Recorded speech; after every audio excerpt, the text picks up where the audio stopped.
इसके बाद Indian penal code की धारा 342 के तहत दीपचंद के खिलाफ बलात्कार और धारा 376 के तहत नाबालिग के साथ बलात्कार का आरोप लगाया गया।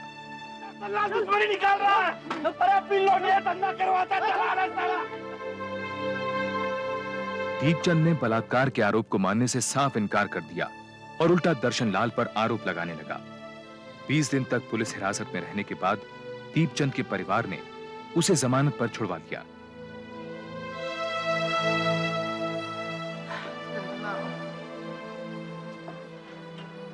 मेरे ख्याल से पुष्पा को अब रिमांड होम भेज देना चाहिए, वहाँ मामला कंट्रोल में रहेगा। रिमांड होम में तो उससे कोई बात करने वाला भी नहीं होगा, फिर वहाँ की जिंदगी भी तो बहुत मुश्किल होती है रंजना। तो यहाँ कौन सी कम मुश्किलें हैं उसके लिए? आसपास के लोग तरह तरह की बातें बना रहे हैं। रंजना, बच्चा आने वाला है, वो कैसे संभालेगी? कोई ना कोई होगा वहाँ पर। यहाँ बच्चा पैदा होगा तो और बातें बनेंगी। दर्शन तू क्या कहता है? सुन रहा है रंजना क्या कह रही है? बोल तू। जो करना है कर लो, मेरा माथा मत खराब करो। मैं कहीं नहीं जाऊंगी, घर का छोड़ के कहीं नहीं जाऊंगी। बुआ बापू से बोलो ना, मैं कहीं नहीं जाऊंगी, कहीं नहीं जाऊंगी, मैं कहीं नहीं जाऊंगी। सन 1993 दिल्ली और उत्तर प्रदेश की सीमा पर बसा एक गांव पिथरा गांव की परंपरागत मूल्यों वाली जिंदगी में शहरी हवा पहुंच चुकी है।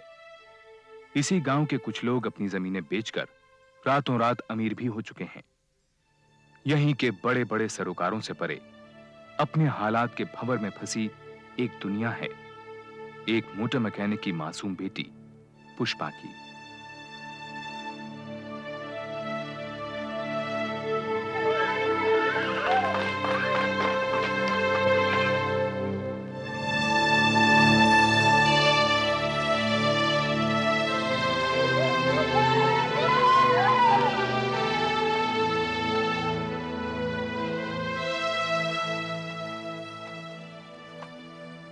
पुष्पा, हाँ बापू। ये क्या है? बापू मेरा सन। वो तो मुझे भी दिखाई दे रहा है, लेकिन जब मैंने कहा था कि ये हीरो हीरोइनों की फोटो मुझे अपने घर की दीवारों पर नहीं दिखाई देनी चाहिए, तो तेरी हिम्मत कैसी हुई? बापू आज गलती हो गई, बस आगे से नहीं होगा। तो कान खोल के सुन ले, अगर ऐसा शौक पालना है ना तो जमीन में गाड़ दूंगा। जा टिफिन ले आ। खड़ी क्या? जा टिफिन ले क्या? बापू खाना नहीं बना। क्यों? वो कोयला नहीं था ना। तो ला नहीं सकती थी? वो आपसे रात को बोला तो था, लेकिन अब नशे में थे। अरे जबान चलाती है, पहाड़ भर की हो गई लौंडिया, लेकिन कोई सुख नहीं। मेरी तो जिंदगी नरक होती रह गई है।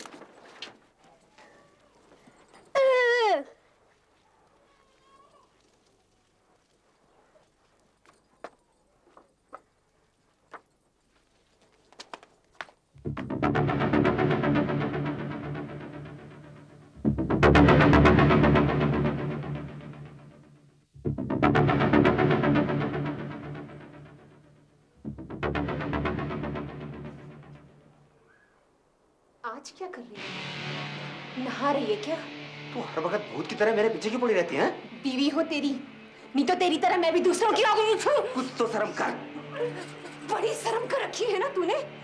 तेरी इसी तांगछा की वजह से मेरी बहन तक ने आना बंद कर दिया है। क्या कह रहा था उससे समझ? वीडियो पे फिल्म दिखाऊंगा, दिखा लाए फिल्म।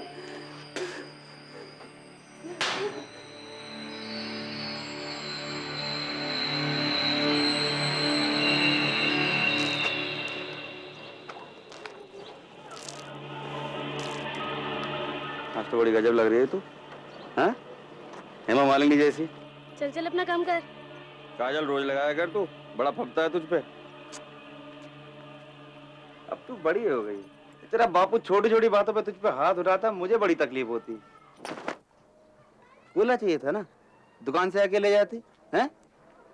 पैसे आते रहते बाद में, तेरी अपनी दुकान है। चला जा, कितना कोयला चाहिए? नहीं, मैं बाद में ले जाऊंगी। अच्छा चल तू रुक, मैं ले आता हूँ, नहीं तो शाम को तेरा बापू आके फिर चिल्लाएगा तुझ पे। नहीं नहीं रुक, मैं आती हूँ।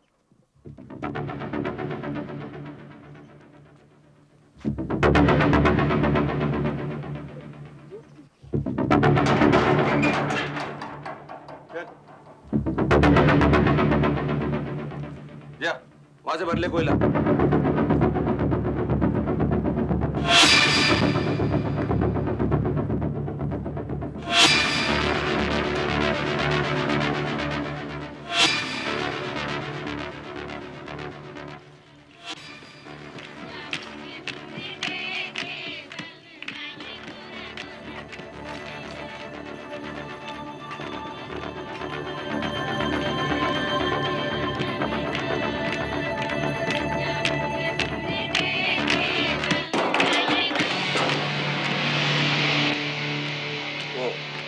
आज दुकान बंद है ना, इसलिए दरवाजा खुला दिखेगा तो कोई भी मुंह उठा चला आएगा कोला लेने के लिए। और तुझे कोला लेते देख लिया, मैं मना नहीं कर पाऊंगा। हैं? भर ले रुक क्यों गई?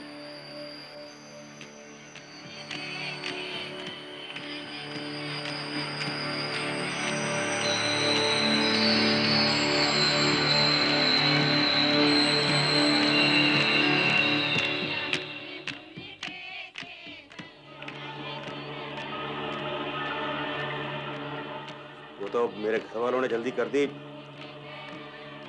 नहीं तो मैं तो तुझसे शादी करने वाला था।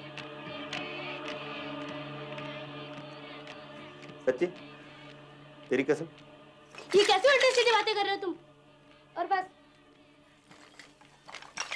मुझे इतना ही चाहिए, मैं घर जा रही हूँ। कहाँ जाएगी तू?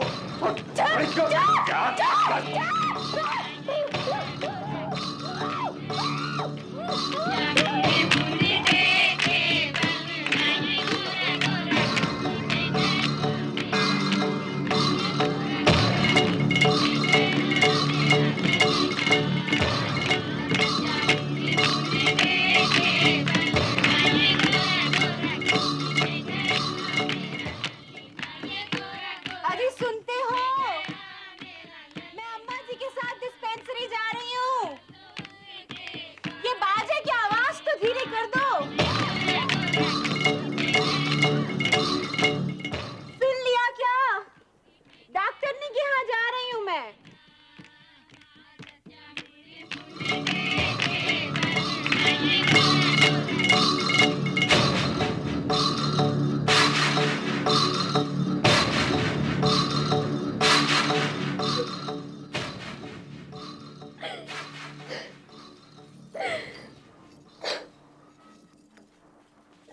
मजा आया ना?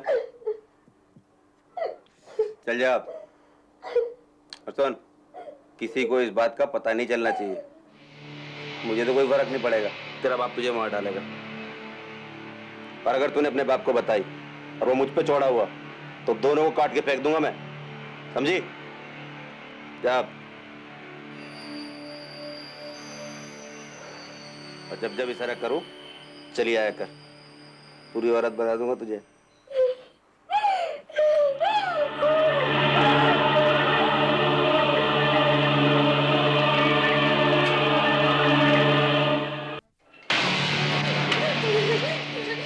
अगले 5 महीनों तक दीपचंद पुष्पा के साथ लगातार जबरदस्ती करता रहा। शुरुआत में वो पुष्पा को अपनी दुकान पर ही बुलाता रहा, लेकिन हिम्मत बढ़ने पर वो उसके घर भी पहुंचने लगा। पुष्पा को जिन हालात से गुजरना पड़ रहा था उनसे दर्शन लाल अनजान था। दीपचंद पुष्पा का मुंह बंद रखने के लिए उसे कई तरह की धमकियां देता रहता।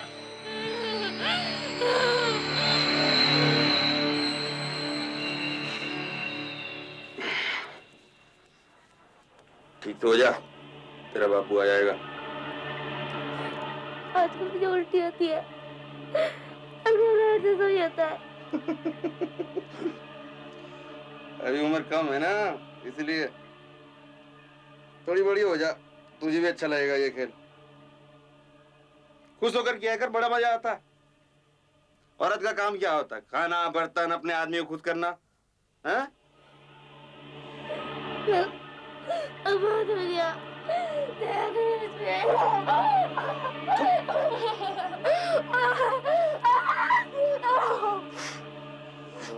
चुप करेगी ना, सबको बता दूंगा। गांव के सारे लौंडे आके दरवाजे पे लाइन लगाएंगे तेरे। ज्यादा बोलेगी बाजार में खड़ी करके कपड़े खोलूंगा तेरे। कौन दूं साली को? चिनार कहेंगी। पुष्पा की तबीयत लगातार बिगड़ने लगी। घर के कामकाज और पुष्पा की देखभाल के लिए दर्शनलाल ने पड़ोस के गांव में रहने वाली अपनी बहन को बुलवा लिया। इसी दौरान दर्शनलाल को काम के सिलसिले में शहर जाना पड़ा। पुष्पा की हालत देख बुआ ने उसे डॉक्टर के पास चलने को कहा। पुष्पी जिद नहीं करते हैं, हाँ? अरे देख तो सही अपना हाल, ना तुझे नहाने का होश है ना खाने का होश है, और कहती मुझे कुछ नहीं है। अरे मैं कहती हूँ कहीं पथरी वथरी ना हो, तेरी माँ को भी थी। तू चल मेरे साथ, उस डॉक्टरनी की दवाई खाएगी ना 2 दिन में ठीक हो जाए। चल उठ, चल जल्दी से तैयार हो जा, चल चल ना बेटा, चल उठ चल। क्या करूं, कैसे समझाऊं इसको? चल उठ। ये लीजिए।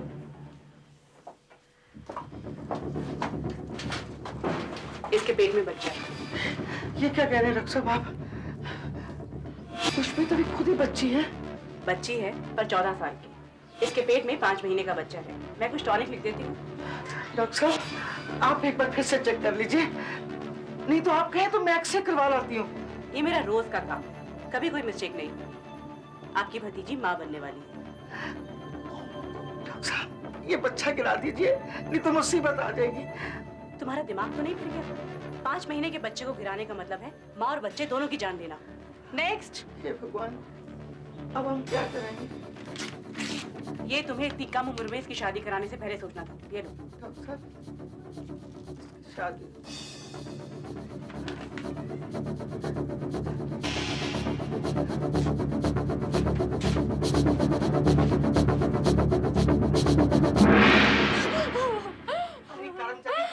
किसके साथ मुंह काला किया तूने? अरे मैंने तो दर्शन को कितनी बार कहा कि इस लड़की को मेरे पास छोड़ दे, मेरी नजरों में रहेगी, पर उसने मेरी एक नहीं सुनी। अब भुगतो ही जन्म भर इस कलंक को। अरे 4 बिरादरी वाले थू थू करेंगे हमारे पे। अरे हमारे घर की लड़की कौन लेगा? 5 महीने का काम पड़ना इसके पेट में। मैं क्या करूं, कैसे छुटकारा पाएंगे इससे हम?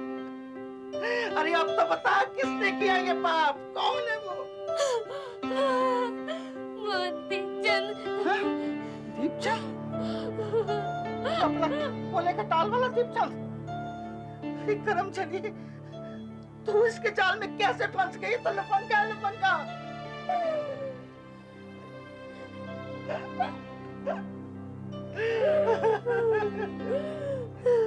मैंने कुछ नहीं किया बुआ, कुछ नहीं किया मैंने।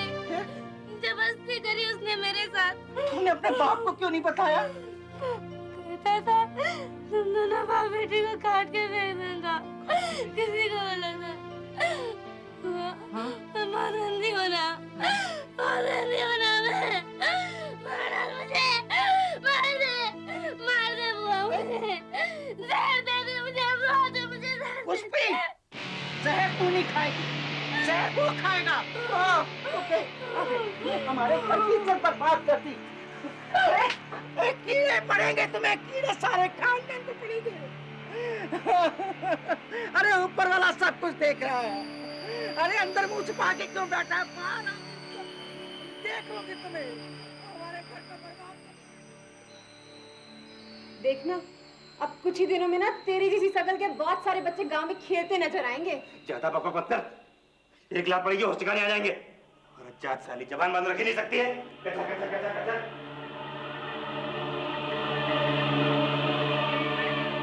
अगले दिन बुआ पुष्पा को महिला सुरक्षा संगठन के दफ्तर ले गई। यहाँ की युवा समाज सेविका रंजना कौशिक का गांव में काफी सम्मान था और रौब भी। रंजना जी हम तो बर्बाद हो गए ना। इसके चाल चलन के बारे में तो हम सबको मालूम था, लेकिन ये नहीं मालूम था कि इतनी छोटी बच्ची पर ये अत्याचार करेगा। हिम्मत से काम लो। अच्छा पुष्पा की डॉक्टरी रिपोर्ट तो संभाल के रखी है ना? हाँ, रंजना ऐसी सजा दिलवा उसको कि 7 पुरुषों तक याद रखें। और ये तो अच्छा हुआ कि दर्शन नहीं यहाँ पर, वरना तो अभी मार काट हो जाती। और पुष्पा इसको तो कभी नहीं छोड़ता वो। चिंता मत करो, मैं हूं ना। ये बताओ, ये दीपचंद की माली हालत कैसी है? जमीन बेच बेच कर पैसा बनाया है, कोले का टाल है उसका। 4 पैसे के आ गए मोहल्ले भर में धूल जमाता फिरता है। हम गरीब सही, लेकिन इसका मतलब ये तो नहीं कि हमारी इज्जत उतारता फिरे। रंजना जी, बस इसको जेल भिजवाइए।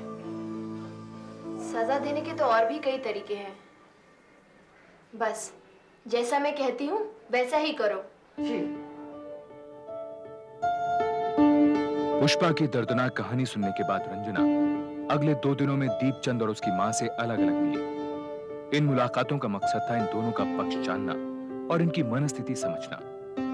पिथरा गांव का सरपंच ऊंची पहुंच वाले दीपचंद से कोई झगड़ा मोल नहीं लेना चाहता था। उसने इस मामले में पढ़ने से इनकार कर दिया, लेकिन रंजना के काफी समझाने के बाद दीपचंद और उसकी मां पुष्पा की बुआ से मिलने के लिए तैयार हो गए। दर्शन लाल अभी भी इस पूरे घटनाक्रम से अनजान था। हमारे लड़के पर उंगली उठाने से पहले अपने घर में देख लिया होता पुष्पा की बुआ। किसकी उम्र में तो हम लोग घर से कदम बाहर नहीं निकालते थे। शादी से पहले पराये मर्द को कभी देखा तक नहीं था आंख उठाकर। और ये हर आदमी के साथ हंसी मजाक करती रहती है। बिंदी क्या, काजल क्या, नैन पालिश क्या, 1000 तरह के तो फैशन सीख रखे हैं इसने। ये तो बचपन के शौक हुआ करते हैं, तुम्हारे हमारे जमाने की बात और थी। वही तो कह रही हूँ, शौक शौक में सो गई होगी किसी के साथ। किसी और के साथ नहीं, तुम्हारे दीपचंद के साथ। इसी ने जबरदस्ती की इसके साथ। अरे डरात मंगा के बुलाता रहा उसको अपने पास बार-बार। ये इसकी गोद में इसी का बच्चा है। फिर वही बात तुमने कही और मैंने मान ली। क्यों रे पुष्पा, साफ साफ बता, ये बच्चा तेरे पेट में किसका है? अरे इससे क्यों पूछ रही हो? अपने लड़के से पूछो। अरे बच्चा रोकने की दवाइयां लाकर देता रहा इसको। इसी का बच्चा पल रहा है इसकी गोद में। देख पुष्पा की बुआ, बहुत सुन ली मैंने तेरी, मेरा मुंह मत खुलवा। तू समझती है कि मैं पुष्पा को अपने घर में रख लूंगी? तो भूल जा। देखिए चुप हो जाइए। क्या चुप हो जाइए? अम्मा मैंने तो पहले ही मना करी थी, मत बुलाओ इन कंगलों को। हमारे रुपए पैसे पर नजर है इनके। अम्मा क्या बताऊं, बहुतों के साथ नैन मटक के कर चुकी है ये। इसके यारों की गिनती करने बैठो तो सुबह से शाम हो जाए, उसी में से किसी यार की औलाद होगी है। अरे क्यों हमारी इज्जत पर कीचड़ उछालने पर लगे हो? अरे क्यों इसकी जिंदगी बर्बाद कर दी तुमने? हैं? अरे सारा गांव जानता है तुम्हें। क्या जानता? बोल, क्या जानता? अरे तेरी तो औरत भी तुझे जानती है, तेरे करतूतों को। तूने तो अपने घर की नौकरानी तक को नहीं छोड़ा, तो राक्षस है, राक्षस। अरे पुष्पी के पेट में तेरी गंदगी पल रही है। अरे तो साबित करना, यहाँ क्यों तमाशा खड़ा कर रही है? बुला पुलिस को, खड़ा कर मुझे कचहरी में। अब ज्यादा बोले तो जवान खींच लूंगा तेरी। चलो उठ यहाँ से, उठ, निकल यहाँ से। देख लूंगी तुझे दीपचंद, मेरे भाई कसम को आने दे, फिर देख लेंगे तुझे। क्या देख लेगी? निकल यहाँ से। जा देख लूंगी, देख लूंगी। अरे भगवान को मेरा तुझे।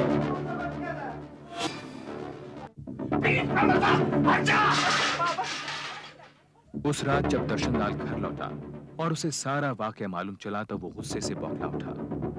उसे हैरानगी हो रही थी कि पुष्पा ने उसे ये बात पहले दिन क्यों नहीं बता दी। अरे तो मैं कैसे काट के फेंक देता, पागल क्या मैं? बचपन से मैंने इसको पाल पोस के बड़ा किया।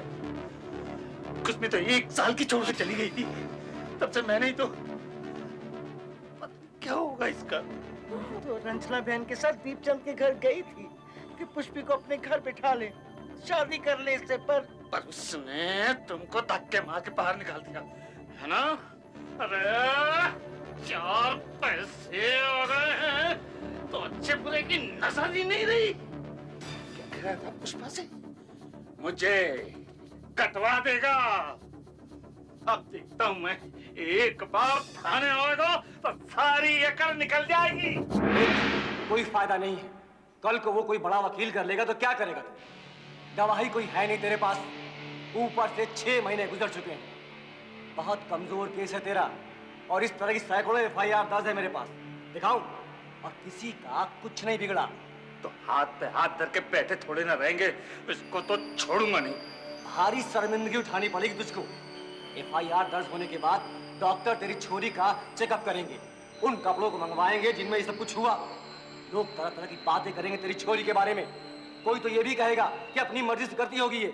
बोल, तब किस किस का मुंह बंद करेगा तू? मैं उसे छोड़ूंगा तो नहीं। अरे कई साल लग जाते हैं कोर्ट कचहरी में। है हिम्मत तुझमें या तेरी छोरी में? एक आस पड़ोस का मामला है, आपस में कोई समझौता कर ले, फायदे में रहेगा। चाहे सारी जिंदगी कोर्ट कचहरी में गुजारनी पड़े मुझे, पर मैं छोड़ूंगा नहीं उसे। आप तो रपट लिखो जी मेरी। पुष्पा से लंबी पूछताछ की गई। मेडिकल एग्जामिनेशन से ये बात साबित हो गई कि पुष्पा के साथ कई बार शारीरिक संबंध बनाए जा चुके हैं और यह भी कि वो मां बनने वाली है। इसके बाद इंडियन पीनल कोड की धारा 342 के तहत दीपचंद के खिलाफ बलात्कार और धारा 376 के तहत नाबालिग के साथ बलात्कार का आरोप लगाया गया। निकाल रहा है, करवाता चला रहा।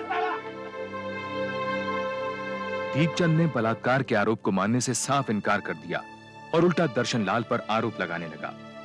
20 दिन तक पुलिस हिरासत में रहने के बाद दीपचंद के परिवार ने उसे जमानत पर छुड़वा लिया।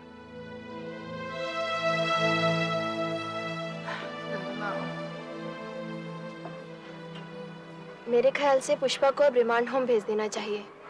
वहाँ मामला कंट्रोल में रहेगा। रिमांड होम में तो उससे कोई बात करने वाला भी नहीं होगा। फिर वहाँ की जिंदगी भी तो बहुत मुश्किल होती है रंजना। तो यहाँ कौन सी कम मुश्किलें हैं उसके लिए? आसपास के लोग तरह तरह की बातें बना रहे हैं। रंजना, बच्चा आने वाला है, वो कैसे संभालेगी? कोई ना कोई होगा वहाँ पर। यहाँ बच्चा पैदा होगा तो और बातें बनेंगी। दर्शन, तू क्या कहता है? सुन रहा है ना रंजना क्या कह रही है? बोल तू। जो करना है कर लो, मेरा माथा मत खराब करो। मैं कहीं नहीं जाऊंगी, घर का छोड़ के कहीं नहीं जाऊंगी। बुआ बापू से बोलो ना, मैं कहीं नहीं जाऊंगी, कहीं नहीं जाऊंगी, मैं कहीं नहीं जाऊंगी। पुष्पा के बार बार मना करने के बावजूद उसे जबरदस्ती रिमांड होम भेज दिया गया।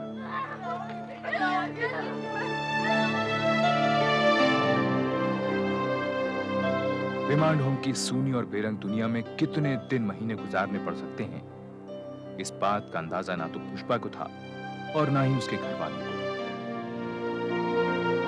कुछ महीनों बाद पुष्पा ने एक लड़की को जन्म दिया।